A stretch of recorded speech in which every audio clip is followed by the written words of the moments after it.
Assalamualaikum. Salam jumpa. Sebaiknya subscribe terlebih dahulu dan nyalakan notifikasinya dengan menekan tombol lonceng agar selalu mendapat update terbaru. Jika sudah, mari kita lanjutkan. Bab 564 dipermainkan oleh Sylvana. Sylvana bergegas ke pintu masuk aula bersama dua sahabatnya. Salah satu temannya berkata kepada Sylvana dengan nada yang sangat tak berdaya, "Fana, gaunnya telah dikirim dan Pinatarias telah menunggu kamu di ruang ganti.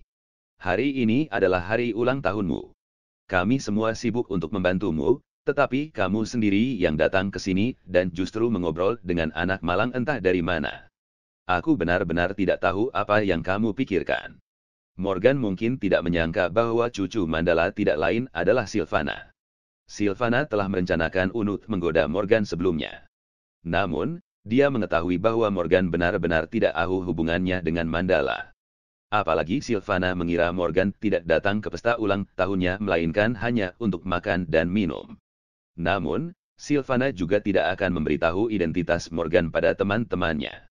Bagaimana juga hari ini adalah hari ulang tahun Sylvana, dan dia tahu betul siapa yang dia undang. Anak yang malang. Siapa yang kamu sebut anak yang malang? Morgan adalah temanku. Jangan menyebutnya sembarangan. Ketika Sylvana mendengar apa yang dikatakan temannya, dia mengernyitkan dahinya dan berkata dengan tidak senang. "Oh, ayolah, aku tahu orang itu adalah temanmu. Tetapi sejak kapan kamu mengenal teman seperti itu?" Sambil menyeret Sylvana ke ruang ganti, gadis itu menjawab tanpa daya. "Aku ingin tahu bagaimana perasaan dan reaksi Morgan ketika dia mengetahui bahwa aku adalah orang yang berulang tahun di pesta ini." Sylvana tidak bisa menahan senyum tipis saat memikirkan Morgan akan mengetahui identitasnya. Kemudian Sylvana mengikuti sahabatnya ke ruang ganti. Dia mulai berganti pakaian dan menggunakan riasan. Bagaimanapun juga, dia adalah tokoh utama hari ini dan tentu saja dia perlu berdandan lebih cantik dari biasanya. Selain itu, Sylvana juga mendengar Mandala mengatakan bahwa dia memiliki tamu yang sangat penting hari ini, jadi Sylvana harus berdandan dengan baik. Setelah melihat Sylvana pergi, Morgan sama sekali tidak menghubungkan dua identitas Sylvana dan cucu Mandala, dia hanya berdiri di sudut dan diam-diam memperhatikan orang-orang di aula. Di sisi lain, setelah pengawal Mandala mengambil ponsel Mandala, pengawal itu langsung kembali menghampiri Mandala. Mandala membuka ponselnya dan mengetahui ada lebih dari 10 panggilan dari Morgan. Kali ini, Mandala ketakutan, dan dia langsung menelepon kembali tanpa memikirkannya. "Maaf, nomor telepon yang Anda panggil sedang tidak aktif." Suara operator wanita terdengar di ponselnya. Gawat. Tuan Muda Morgan pasti sudah sampai di Bondowoso, tapi dia tidak bisa mengetahui tempat ini. Makanya dia meneleponku berkali-kali. Sekarang Tuan Muda Morgan marah dan langsung pergi. Mandala melihat ponselnya dan berkata dengan putus asa. Namun nyatanya, ponsel Morgan mati begitu saja secara otomatis karena dia baru saja melakukan panggilan padanya. Pengawal itu mengerutkan kening dan bertanya dengan nada rendah, "Kalau begitu apa yang harus kita lakukan sekarang, Tuan Mandala?" "Tuan Muda Morgan meneleponku setengah jam yang lalu dan seharusnya belum meninggalkan Bondowoso. Kalau begitu, cepat dan suruh seseorang pergi ke terminal bus dan hotel terdekat untuk mencari Tuan Muda Morgan. Hubungi aku segera setelah kau menemukan Tuan Muda Morgan, kamu mengerti?" Mandala tahu bahwa pesta ulang tahun akan segera dimulai dan dia tidak bisa pergi dari sini. Dia mulai menelepon Jansen dengan ponselnya untuk mencari tahu apa Jansen dapat menghubungi Morgan. Namun, sayangnya Jansen juga tidak bisa menghubungi Morgan. Pada saat ini, Mandala benar-benar putus asa. Awalnya, dia berpikir bahwa kedatangan Morgan ke keluarga Sandika adalah kesempatan yang bagus untuknya, tapi dia tidak berpikir bahwa hanya karena kecerobohannya, itu akan menyebabkan bencana besar. Jika Morgan tidak datang hari ini, itu masalah sepele, tetapi jika Morgan marah karena sikapnya yang buruk hari ini, itu akan sangat merepotkan. Kalau tahu negini aku tidak akan menjamu siapapun, aku hanya akan menunggu Tuan Muda Morgan datang. Sekarang aku telah menghina seseorang seperti Tuan Muda Morgan, apa yang harus kulakukan nanti? Pada saat ini, Mandala dipenuhi dengan penyesalan.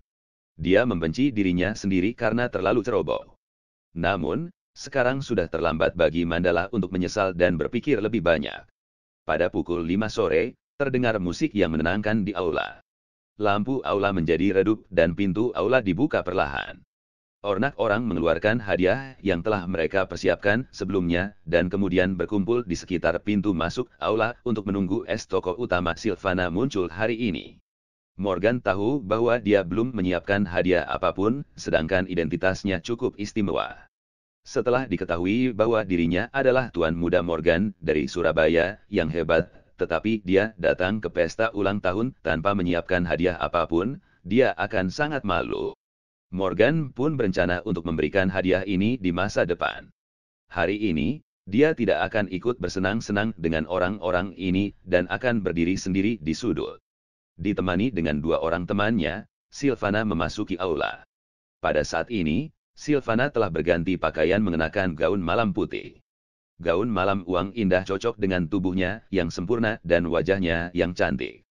Sylvana memberikan kesan bahwa dia adalah seorang peri yang sangat cantik di mata semua orang. Semua orang di sana memperhatikan Sylvana dan berkumpul di sekitar Sylvana satu demi satu. Mereka menyerahkan hadiah dan mengucapkan selamat ulang tahun padanya. Berbagai kemewahan pun bermunculan dalam pesta ulang tahun Tanah Henti. Yang paling tidak disangka Morgan adalah orang yang akan memberinya piano. Morgan menyipitkan mata pada orang-orang itu dan tidak bisa menahan diri untuk tidak menghela napas. Hadiah yang diterima cucu Mandala ini pasti berjumlah hampir puluhan miliar, bukan? Morgan pikir sangat berlebihan untuk menerima begitu banyak hadiah hanya untuk sebuah ulang tahun. Ada banyak orang di sekitar Sylvana. Morgan yang berdiri agak jauh dari Sylvana, tentu saja tidak dapat melihat Sylvana saat ini. Dia tidak tahu bahwa cucu Mandala adalah Sylvana. Terima kasih semuanya, terima kasih banyak. Pada saat ini, Sylvana mulai menyapa orang-orang dengan senyum tipis di wajahnya. Sylvana telah terbiasa dengan acara seperti itu untuk waktu yang lama, jadi dia tersenyum tulus kepada semua orang dan membuat orang merasa sangat nyaman. Setelah beberapa saat, orang-orang ini akhirnya hampir selesai memberikan hadiah padanya. Selanjutnya, saatnya Sylvana berpidato. Setelah Morgan mengetahui ada yang akan berpidato, dia langsung melihat ke posisi panggung. Namun saat Morgan melihat bahwa orang yang berada di atas panggung itu adalah Sylvana, dia semakin tercengang. Bukankah itu kebetulan? Sylvana adalah cucu Mandala. Morgan menatap Sylvana dan bergumam pada dirinya sendiri. Ekspresi wajahnya tampak linglung. Saya sangat senang kalian semua bisa datang ke pesta ulang tahun saya hari ini. Sylvana menoleh dan menatap Morgan yang tercengang saat dia berbicara dengan mikrofon, lalu tersenyum sangat bahagia. Morgan menyadari bahwa saat ini dia telah dipermalukan oleh Sylvana.